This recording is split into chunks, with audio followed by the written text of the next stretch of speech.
Muy buenas tardes con todos ustedes, queridos amigos, amigas. Qué placer compartir nuevamente un programa de Galería de Palabras a través de este medio de YouTube y de Facebook Live. Estamos empezando nuestro segundo programa y nos es grato presentarles a nuestro invitado de hoy. Se trata del doctor Aguilar. Él es médico, es psiquiatra y el doctor Aguilar pues va a conversar con nosotros sobre un asunto bastante complicado que estamos viviendo hoy por hoy aquí en el Ecuador y en todo el mundo y que se ha hecho viral. Es el tema de la abogada María Belén Bernal. Ella fue asesinada, se considera un femicidio aparentemente por su pareja, por su esposo. En este sentido, nosotros queremos manifestar también que desde el 1 de enero de 2022 al 3 de septiembre de este año, se han presentado 208 casos de femicidio. Son muertes que tienen que ver con el tema de género. Doctor Aguilar, Enrique Aguilar, psiquiatra, está con nosotros precisamente para que nosotros podamos saber cuáles son las condiciones psicológicas, las condiciones mentales de una persona para llegar a este tipo de acciones inhumanas como son los femicidios, como son las matanzas, como son los crímenes. Doctor, bienvenido, buenas tardes. Buenas tardes, Irina. Muchas gracias por esta entrevista. Yo creo que primero debiéramos hablar un poco qué significa la violencia en el mundo. La Organización Mundial de la Salud en el año de 1996, en su declaración de la Asamblea, declaró, perdonen la redundancia, a la violencia un problema de salud pública muy importante. Y lanzó un manifiesto para que todos los gobiernos que pertenecen a la Organización Mundial de la Salud tomen en cuenta este problema. Dentro de la violencia, una de las violencias más importantes que hay en el mundo es la violencia de género. También hay la violencia contra los niños, la violencia contra los ancianos, la violencia autoinfligida o el suicidio y otras más, ¿no? Pero la violencia de género es de las más importantes. Como usted bien dijo, en este año ya llevan 208 mujeres asesinadas dentro de un cuadro de violencia de género. ¿Qué pasa con el agresor en este caso? Que posiblemente es la pregunta más importante que me hizo usted. Así es, Muchas ¿cuál es personas, la condición mental, no? ¿Cuál sí, es la condición mental? ¿Por sí, qué? muchas personas podrían pensar que el agresor es siempre un psicópata, un psicótico, es decir, una persona que está mal realmente de su cabeza, o una persona muy extraña para realizar estos actos, cuando en realidad no es así. Esto se puede dar en personas de las cuales uno no podría esperar un comportamiento así, y sin embargo se da. Todos somos Generalmente las potenciales características, asesinos, doctor. perdón, Todos los seres humanos somos potenciales asesinos. bueno, no me atrevería a hacer esa afirmación, pero en los casos en que el agresor se ha identificado, en los casos del agresor se ha identificado en él especialmente impulsividad, sentimientos de frustración frente a su relación de pareja generalmente, ¿no? Y también que hay definitivamente desavenencias al interior de la pareja. Estas desavenencias son de muy distinta índole. Por ejemplo, pueden ser económicas, que la mujer gana más que el hombre, por ejemplo, que ella tiene ingresos mejores, por decir algo, suele desencadenar desavenencias en la pareja. o las desavenencias que pueden originarse en cuestiones de celos, por ejemplo, tanto del hombre como de la mujer. De tal manera que hay muchas situaciones que pueden convertir a una persona que aparentemente es una persona que lleva bien su matrimonio en una persona que pueda llegar a ejecutar incluso un homicidio con su esposa, ¿no? Que es lo que aparentemente ha sucedido en este caso. Muchas personas dirán, pero ¿por qué se habla de femicidio o feminicidio, no? El femicidio es cuando una persona, un hombre, mata a una mujer, pero el feminicidio es cuando ya está involucrado el Estado.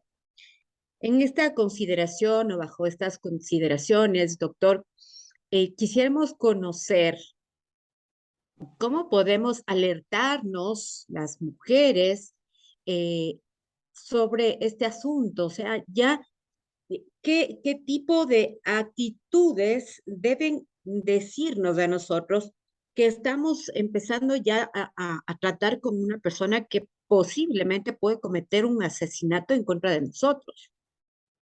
Bueno, las desavenencias en la pareja dice que tienen tres estadios, ¿no?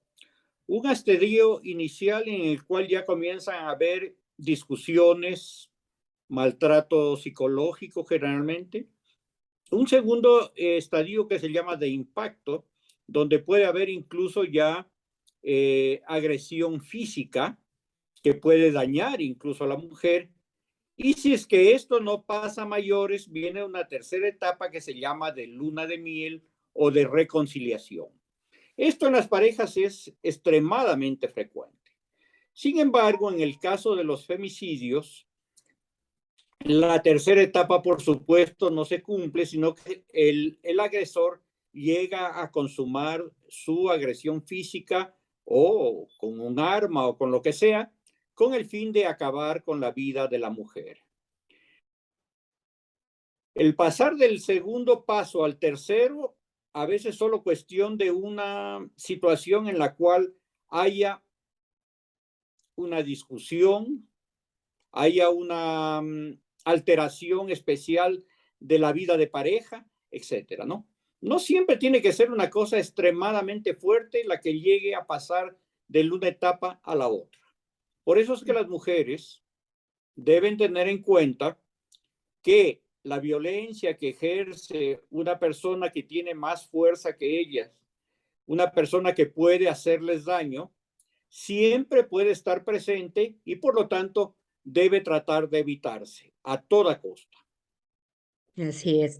Doctor, estaba comentando hace un momento también con respecto a esto de que se habla del femicidio y podría dejarle al hombre como en desigualdad de condiciones, porque también hay hombres que son asesinados por mujeres. La mayoría son mujeres que son agredidas por hombres, obviamente por la fuerza física que tienen los hombres. Y nosotras, pues, esa fuerza física es mucho menor, ¿no? En nosotras. Pero puede resultar en cierto momento que una mujer tome un arma cortopunzante o una pistola, qué sé yo, y pueda agredirle y quitarle la vida a un hombre. Sin embargo, al escucharle a usted, decía que hay que mirar ya desde ciertos momentos, desde ciertos estadios, las actitudes que tienen hombres y mujeres con sus parejas y que estas actitudes pueden ser de carácter violentas, como me decía usted, violencia psicológica, violencia física, violencia, también hay esta violencia intrafamiliar en la que por cualquier cosa el esposo, la esposa eh, tienen detonantes que causan este tipo de agresiones, ¿no es cierto? Por ejemplo, llega el esposo a la casa, vamos a suponer, el esposo a la casa, no está lista la comida y el esposo, como estamos en una sociedad, viviendo una sociedad patriarcal, el esposo cree que la mujer tiene la obligación de cumplir con esta actividad. Entonces, si las cosas no están como él quiere, simplemente coge y empieza a pegarle, empieza a agredirla. Si no es verbalmente, es físicamente o psicológicamente. Hay muchas cosas que tienen que ver también con esta sociedad patriarcal que lamentablemente la vivimos, en la que se cree a nivel de la sociedad que el hombre está por encima de la mujer, que el hombre tiene una superioridad sobre la mujer. Doctor, ¿cómo podemos hacer que nuestra sociedad cambie de pensamiento? Eso solo se puede lograr mediante la educación desde muy pequeño. El niño varón y la niña mujer tienen que ser educados para respetarse los unos a los otros. Tienen que ser educados para que no ejerzan la violencia los unos contra los otros. Si el niño pequeño hace un acto de violencia contra una compañerita, por ejemplo, de la escuela, eso debe ser reprimido de manera adecuada en la casa y debe ser conversado de manera directa con el niño a tal punto de que él entienda que el ejercicio de la violencia no es parte de la vida normal de una familia. La violencia se ha perpetuado porque precisamente las madres a veces soportan que los hijos varones lo sean y también soportan que las hijas mujeres reciban violencia. Y eso realmente pues tiene que cambiar. Ya sé que la educación, como dicen los chinos, es algo que cambia a largo plazo. Ellos dicen, si quieres cambiar al mundo, vas a necesitar la educación y la educación puede durar hasta 100 años en cambiar una cultura, en cambiar una forma de ser. Sin embargo, si es que preparamos desde pequeños a los niños en el respeto de los demás, tanto de los de su propio género como los del otro género, pues evidentemente estas conductas van a ir desapareciendo. Y además, si es que nosotros mismos nos fijamos hasta qué punto perpetuamos conductas machistas que hemos aprendido de nuestros mayores. Si es que nosotros aprendemos a identificar en nosotros mismos estas conductas, evidentemente esas conductas van a ser criticadas por nosotros mismos, autocriticadas cuando seamos adultos, y eso nos va a permitir no realizar este tipo de acciones. Así es. Muchas veces vemos dentro de los hogares, no digamos solamente ecuatorianos, sino a nivel mundial, que papá agrede a mamá, entonces los niños, las niñas ven que esto es parte de la vida cotidiana y que así debe ser, así es. Entonces, el día que yo me caso, repito esa conducta o busco una pareja que me trate de igual manera como mi padre trató a mi madre. Esa es una condición como que psicológica, ¿no, doctor? En la que nosotros vamos buscando figuras de hombres, o en el caso de los hombres de mujeres, para que sean nuestras parejas que se parezcan mucho a a la actitud que tienen nuestros progenitores. Hay una cosa bien importante cuando una mujer conoce a un hombre y es que debe identificar esos rasgos. La mujer tiene la ilusión de que con el amor los rasgos de violencia, de agresividad, de impulsividad del hombre al cual ha conocido como su novio, con el amor van a cambiar. Esa es una ilusión totalmente falsa. Si usted identifica en su novio a una persona así, es mejor que busque otra persona, porque realmente muchos de esos rasgos son muy difíciles de cambiar, por lo mismo que están arraigados en una conducta familiar, en un aprendizaje de conducta familiar. Recuerde que muchas de las conductas, la mayoría de las conductas que nosotros ejercemos en la vida son aprendidas, es decir, nuestra familia nos la ha enseñado esa conducta, de tal manera que están muy arraigadas en nuestra personalidad y por lo tanto son difíciles de cambiar. Si una Pero también mujer, podemos desaprender, ¿no? Esa por es supuesto. una También se puede situación muy desaprender, importante. pero nunca guardemos, desde el punto de vista femenino, me pongo en este caso, nunca guardemos la ilusión de que solamente el amor va a cambiar la conducta de una persona que ya tiene esas características. Ujú. Em, Aquí surge una pregunta que yo me hago y de paso quisiera que usted me ayude a solventar, que hay alguna respuesta. ¿Por qué es tan difícil que el ser humano pueda cambiar? ¿Por qué es tan difícil que una persona pueda cambiar? Generalmente el enamoramiento surge cuando las personas son jovencitas en ciertas circunstancias, se casan, pasa el tiempo y después de 10, 15 años terminan en separaciones porque hubo este tipo de agresiones, ¿no? ¿Y por qué no hay un raciocinio? ¿Por qué no el ser humano puede razonar y decir, voy a cambiar, voy a someterme a un tratamiento psicológico? Si es que hay tratamientos psiquiátricos también. En Sí, este sentido, ¿hay algún medicamento, hay algún tratamiento para que la persona violenta eh, pueda empezar a dejar de no serlo? bueno, hay medicamentos, especialmente los medicamentos que se usan para los problemas cerebrales, como por ejemplo las convulsiones. Estos medicamentos ayudan un poco a controlar la conducta. Y si se los administra de forma adecuada, muchas veces hacen que la persona pueda controlar ciertas conductas inadecuadas. Pero no son como 2 más 2 es 4. Es decir, tampoco tenemos que pensar que solo con dar la medicación va a cambiar. Claro, Una esa no es la persona, solución. una persona tiene que tener buenas razones para cambiar. Esto es algo muy importante en la terapia conductual, ¿sí? Los psicólogos que hacen terapia conductual saben que tienen que lograr que el paciente reconozca que cambiándole conducta le va a ir mejor que no cambiando de conducta. Es decir, el paciente tiene que identificar buenas razones para cambiar de conducta. Eso es lo importante. Y eso se Y consigue a lo largo de la terapia.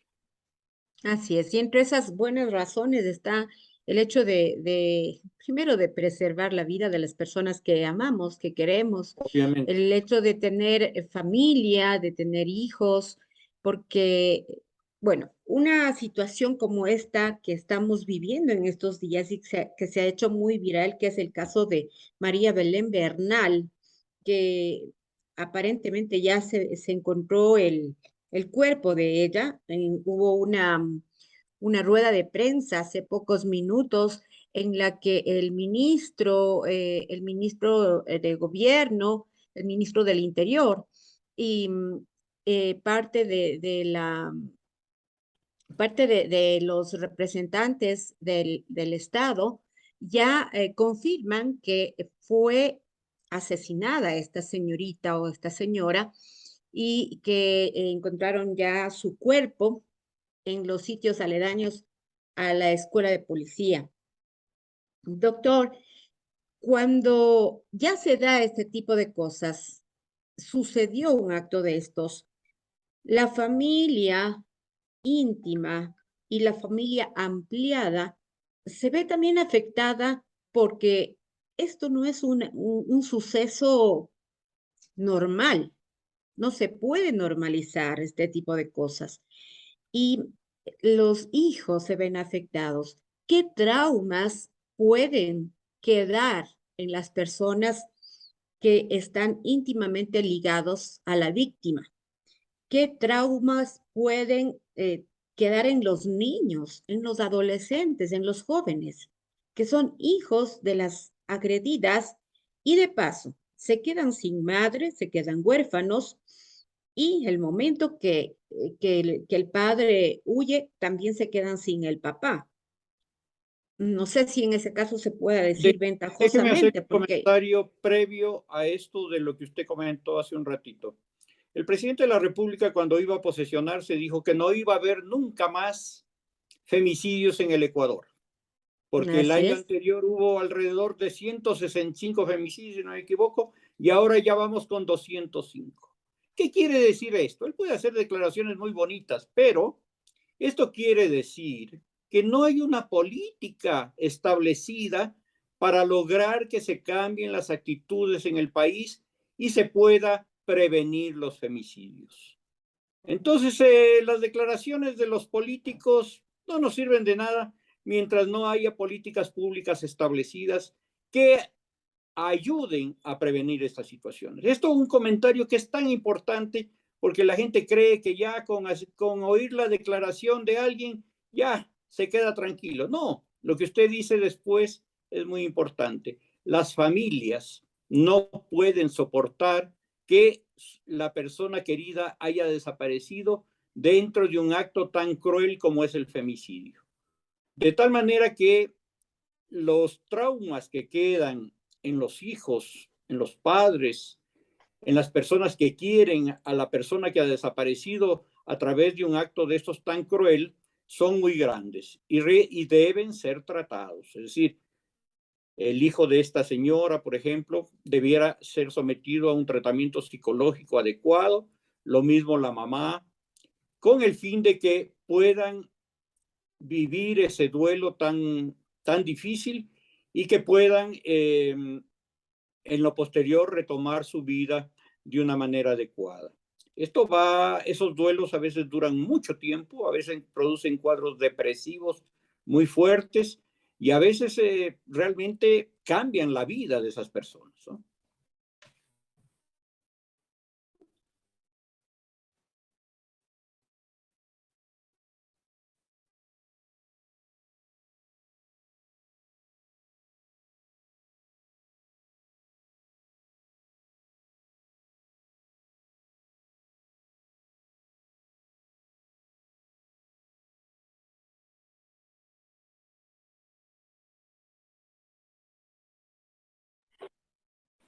No, no le escucho.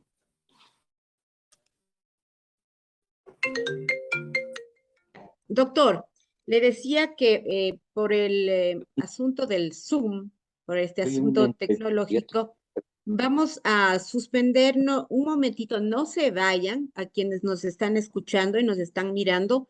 Doctor, no se vaya porque queremos ya culminar la entrevista, pero nos regalan unos segunditos apenas, ¿sí? No se vaya todavía, doctor. Y también Ya. a mis amigos que están escuchándonos y viéndonos, no se vayan. Nos esperan un momentito, ¿sí?